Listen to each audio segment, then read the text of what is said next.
Okay, welcome to the expert laptop review of the Asus UL30VT. As you can see, it's very thin and light. The front has a kind of tapered down edge to it. Has exactly the same components as the UL80VT, except that it has a smaller battery, but a larger larger hard drive. It has Bluetooth.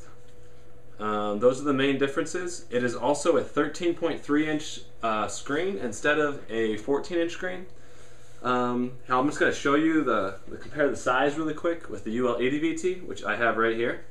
Here's the UL80VT. As you can see, the UL80VT is just a hair thicker. The Asus UL30VT is also just a hair smaller on each side, about a half an inch shorter on the top and about an inch shorter on the sides. There is a noticeable difference, but it's not a huge difference in size. If you need an optical drive, go with the UL80VT. So, the UL30VT, it sports a 10-hour battery life. That is 10-hour idling time. You're looking at more like 6 hours or so. If you're going to use the web, if you're surfing the web, you have the brightness on medium. You're looking at around 6 hours with the default battery. It's possible to upgrade the battery by buying a larger one on Amazon.com. So I wouldn't worry about the battery too much. As a matter of fact, I was thinking about buying a second one anyway, just so I could have 20 hours of battery life, just in case I needed to go a couple days without a plug-in or something, which is pretty crazy, I know. Anyway, let's open this up and I'll give you a good look at it here, up close. The keyboard is exactly the same as the UL80VT, so you don't have to worry about having a small keyboard. It's 100% size with the home, page up, page down, and button. This one did not have the same stickers as the UL80VT. It's small. It's got smaller power buttons up here and a smaller express gate, which is like a quick loading software. The mouse pad is exactly the same as on the UL80VT. I found all the software to work exactly right, no problems, no jerky motions, smooth mouse pad. I have heard of some people having problems with their mouse pad, and in order to fix that, they had to uninstall the ELAN touchpad driver. So if you're running into problems with your mouse pad, that may be the option. That may be the thing you need to use to fix it. Another thing you may need to keep in mind is that there are sometimes dust mites that get on the keyboard trackpad, or on the trackpad itself, and you have to wipe them off, otherwise your trackpad's not going to work. It's going to be jerky and not responsive. So make sure you keep that trackpad clean.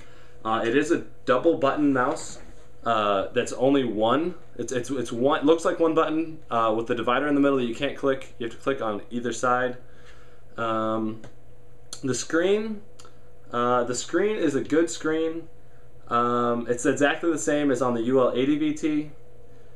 There is a problem with vertical viewing angles. They're not very good. I mean, when you tilt the screen, you'll notice large negative contrast on the top or the bottom, depending on the angle you're looking at.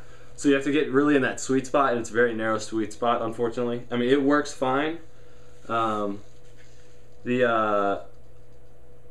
The graphics on this are very good, just as good as on the UL80VT. The graphics card is the Nvidia 210M.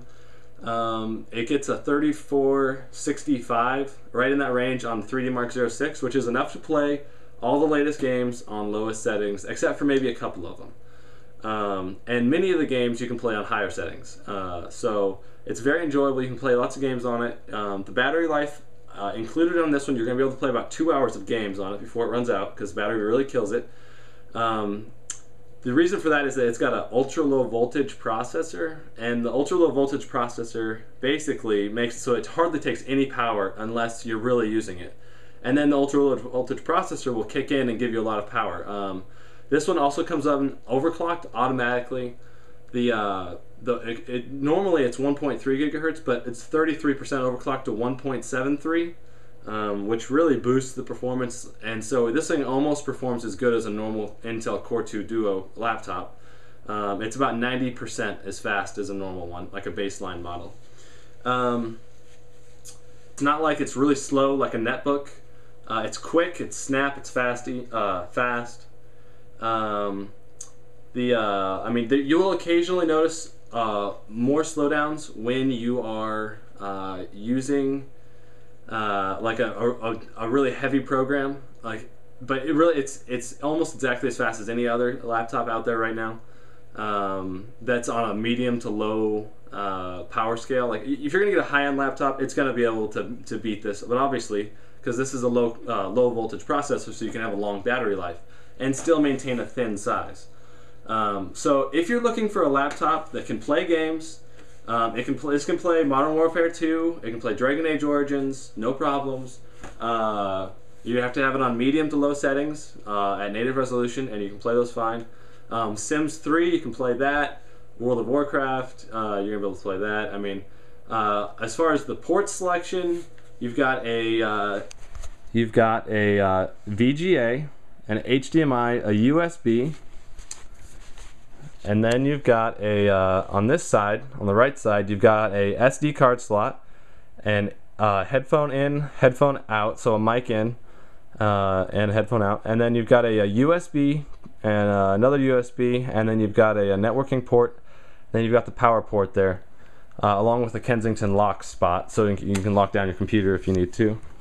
It's got an aluminum top, which is fairly good. The only problem I would really say about the build quality is if you look on the bottom here, and if you pick up the laptop and you press down right here, like as you pick it up, you're picking it up like this. You're picking it up like this. You'll notice that this bends in right here. I don't know if you can see that on the video, but there's flex on the bottom plastic, but that's very minimal. You won't really notice it, and I don't think it'll affect anybody. I don't think it'll break. The other thing I noticed is that it was starting to squeak just a little. I'm not really squeak. It was just like it was occasionally clicking when I would put my palm rest down. It doesn't do it normally. It only did it a couple times. I don't know what's the deal. It might get worse potentially on any of these models. I've heard of other models starting to creak a little bit. So you're gonna want to keep that in mind. I'll give you a quick overview of the keyboard. You've got the sleep button, the Wi-Fi button, the brightness up and down, trackpad on and off. These are turning the screen off, and that's for switching to a projector or an external monitor. And this is the mute, volume down, volume up, and then you got all of these up here, as well as the dedicated home, page up, page down, and then you got the arrow keys along with the play pause buttons. And in order to access all of those functions, you have to hit the function button right here. This button up here will change the power mode to be like high performance, power saver, all that stuff. And you can also change it to change the power modes by hitting FN plus the spacebar key. FN plus spacebar. Yeah, this laptop is a great buy at $800. It'll run almost any game, and it'll also have an extremely good battery life within a very small size. Highly recommend this laptop. The build quality is great, except for the two things I mentioned. Anyway, so that's the Asus UL30VT.